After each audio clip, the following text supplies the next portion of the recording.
ఇప్పుడే ఒక new plant పెట్టినా. అంటే ఇది యాక్చువల్గా నేను బయట తెచ్చింది, కవర్లో వచ్చింది. బట్ నేను తీసేసి మన రెగ్యులర్ సాయిల్లో పెట్టిన అనమాట. అసలు ఈ ప్లాంట్ నేను కూడా తెలియదు నాకు.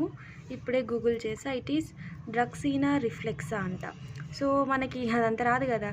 కామన్ నేమ్ వచ్చేసి song of India or pride of India అని అంటారంట. జస్ట్ ఈజ్ ఒక హౌస్ హోల్డ్ ప్లాంట్ అనమాట. జస్ట్ ఒక లుక్ కోసం.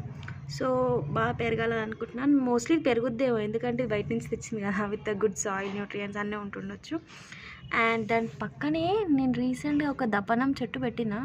ఇది మీకు ఐడియా ఉందో లేదో, ఇది యాక్చువల్గా పువ్వులు అల్లుతాం కదా, దాని మధ్యలో పెట్టి అల్లుతారనమాట.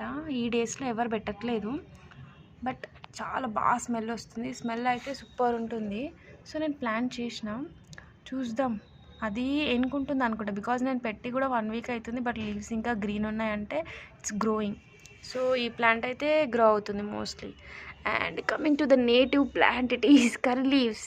ఎవరింట్లో అయినా ఇది ఉండాల్సిందే, ఎందుకంటే ప్రతి ఒక్క రెసిపీలో మనం యూజ్ చేస్తాం కదా దీన్ని. బయట మార్కెట్లో అమ్మట్లేదు కూడా, బికాజ్ అందరింట్లో ఉంటుంది కాబట్టి. మేము కూడా పెట్టాము, వస్తుంది. అండ్ ఇక్కడ ఇది చిట్టి గులాబీ అంట. మరి అవే ఫ్లవర్స్ డైలీ ఓపెన్ అవుతున్నాయి, క్లోజ్ అవుతున్నాయి, కొత్త ఫ్లవర్స్ ఏం రావట్లేదు. బట్ పెట్టగానే వచ్చేసింది చెట్టు అయితే.